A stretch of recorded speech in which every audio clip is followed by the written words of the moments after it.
magacaygu oo saddexan waa Faysal Maxamed Mataan u sharaxan kursi laga soo doorto Jubbada Hoose gaar ahaan degmada Afmadow tirsigiisu yahay 114 doorashadan waxay iga dhigan tahay fursad aad u weyn oo la sheegi karo inay leedahay horumaro aad u waaweyn iyadoo la wajahayo caqabado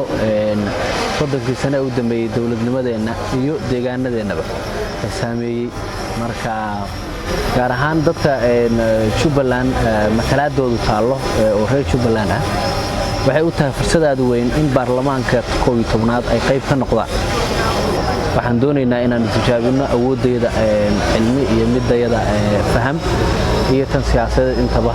oo aanu ku keenno xal waara dawladnimada Soomaaliya guud ahaan iyo gaar ahaan reer Jubbaland iyo isfaham guud ahaan ka yimaada maamulka Jubbaland haddii aan ku guuleysto hadduu Ilaahay idmo waxyaabaha ugu waaweyn ee aan soo kordhin karno waxaa ka mid ah matalaad sax ah deegaanadana laga soo doorto isla xisaabtan xukuumadda ah oo dhinaca siyaasadda fulinta ah iyo dhaqangelinta xeerar ama shuruuc caalami ah marka waxay fursad noogu tahay inaan noqono sharci dejiye u dal leeyahay kadibna dalkan shuruucdiisa dhinac walba aanu horumarino oo la qabadsiino shuruucda caalamiga ah doorkan sideedaba 4 sano dawladda Maxamed Cabdullaahi Farmaajo haysatay 3 sano iyo bar ka mid ah waxay caqabad ku ahayd guud ahaan horumarka dalka ilaahay mahadi madaxweynuhu wuxuu fahmay xilli dhow in ay tahay dalkan in la gaaro oo lagu gaaro arrimihiisa siyaasiga ama masiiriga ah si wadar ogol ah waana tii heshiiskii mataqaanaa doorashooyinku uu dhaqan galay marka fursadda waxay noogu tahay inay dawladdu ay ka faa'iideysato annagana nooga faa'iideyso waqtiga 4.5 caqabad ma waa xal bulsho oo loogu talagalay in loogu gudbo marxalad lagu jiray marka 4.5 marxalad uu naga soo gudbinayay in la sii isticmaalona waa dambi weyn oo de ma jirto bulshooyin kala sareeya ama dabaqada kala leh oo waliba dawladnimadii lagu apply gareynayo iyo qaybsiga siyaasadda dalka marka waxaan dhihi karaa 4.5 ku waa iska marxalad baahid marxaladana waxa loo baahan in laga gudbo waxaaba khalad ahba qof muwaadin ah oo raba inuu u tartamo wasiirka dalkiisa dadkiisa uu ka shaqeeyo in lacag lagu xiro haba yaraatee adeeg waa laga dhigi karaa service charge waa la sameyn karaa laakiin service charge ku waa inuusan ka badan 500 600 700 $1,000 waa inuusan ka badan haddii uu badato $10,000 waa caqabad dad badan oo dhalinyarada ka reebaysa ka qaybgalka siyaasadda iyo midda dhaqan bulsho ee dalku leeyahay waxaan rajaynaynaa arrimahaas inaan anagu xal ka gaarno magacayga waxa la yiraahdaa Idil Cabdiqaadir Xuseen waxaan musharax sanadkan ka ahay aqalka hoose baarlamaanka dawladda federaalka Soomaaliya kursiga musharaxnimo oo aan xildhibaannimada ku doonayana wuxuu yaalaa deegaan ahaan magaalada Kismaayo kursiga nambarkiisu yahay 112 waxayna iiga dhigan tahay actually wax fiican oo in isbedel la helayo oo hore loo soconayo oo xildhibaankii shalay aan reerkiisa waxba u qaban ama xildhibaankii shalay aan deegaankiisa waxba u qaban in maanta fursad ay tahay laga faa'iideysan karo in xildhibaan cusub bulshadana wuxuu qaban kara deegaankana wuxuu qaban kara la soo xulo oo dadku ay doortaan waxaan rajaynayaa insha Allah ka inaan noqon doono waxyaabaha ugu dhaliyay inaan maanta isu soo taago xilka xildhibaannimo ayaana ahba inaan isbedel ku helo waxaan isleeyahay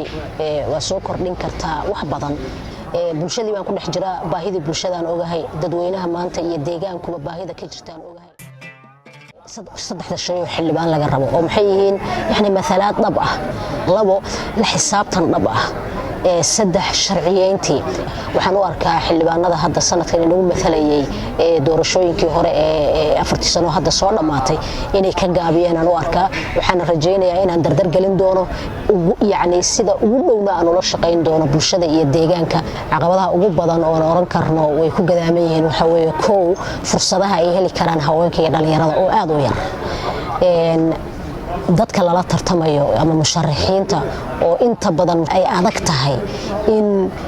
lala tartamo markay noqoto dhinac siyaasadeed iyo markay noqoto dhinac dhaqaalaha oo yareynaysa fursadda qofka dhalinyarada ah oo waxba haysan oo yareynaysa fursadda qofka haweenka oo rabo inuu wax ka bedelo waxa kaliya oo yareyn karana ay tahay in xilliyeyn loo sameeyo hal xilli 4 sano ka bacdiba in new face waji cusub la sameeyo ama labadii xilliba in yani hal waji cusub la sameeyo taas lagu xakameyn karaa baan qabaa marka waxaan oran lahaa bulshada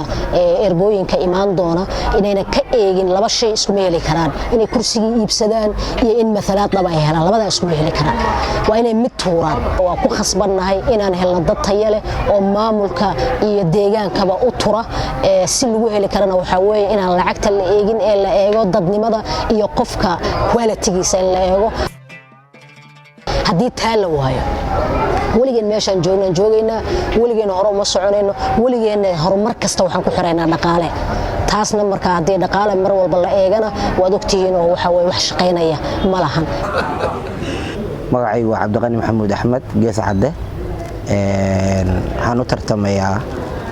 golaha shacabka doorashada Soomaaliya 2020-2021 dhacaysa kursiga baarlamaanka Hope 219 run ahaantii waxaan u arkaa fursad mar walba 4 sanaba mar soo marta dadka Soomaaliyeed oo isbedel lagu horseedo anna waxaan rabaa inaan ka mid noqdo doorashadan golaha shacabka soo imaan doona baarlamaanka 11aad ee Jamhuuriyadda Federaalka Soomaaliya inaan dad hogaamiyo isbedel horseedo Soomaaliya ka wanaagsan Soomaaliyada maanta aan hormuud uga noqdo dhalinyarada Soomaaliyeed iyo jiilka soo socdana waa ujeedka aan ka leeyahay ee aan u soo istaagay caqabado iyo fursado labadaba way bannaan yihiin dhalinyaradu waxa hortaagan nidaamka 4.5 ka ah waxa hortaagan siyaasi hore u soo fashilmay oo kursiga ku fadhiyay masraxyada siyaasadda soo isticmaalayay oo kal dhaqaale badan ka siyaasisan marka fursadda dhalinyaradu way jirtaa laakiin aad bay ugu yartahay markii loo eego dadkii hore kuraasta u soo fadhiyay wallahi waxaan isleeyahay inaan horseedi karo Soomaaliya ka wanaagsan Soomaaliyada maanta ugu yaraan hadaanan wax ku sii dari karin waxaan isleeyahay aniga ka Cabdiqani ahaan baarlamaanku shaqadiisu waa isla xisaabtan shuruucda la dajiyo waxa ugu weyn ee aan isleeyahay waad qaban kartaa haduu Ilaahay nafta igu simo xilkan aan ku guuleystay waxay tahay 2025 maalinkii 4.5 inaan doorasho soo aadin deegaan doorashadayda caadi aan u imaado anoo dadkayga wax u qabtay fursadna u helay inaan waxa aan hay iyo waxa aan qaban kara markaas iyada soo bandhigay caqabaduhu waxa ugu horeeya registrationka oo $10,000 laga dhigay marka waxa weeyaan hadii aadan waxba haysanin waxba ma bedeli kartid mar raba ilmahaygu inay Soomaaliyadan ay ku koraan waxaan rabaa Soomaaliya ka qurux badan ilmahayga inaan u diyaariyo xoogayga maskaxdayda caqligayga taladaydana aan geliyo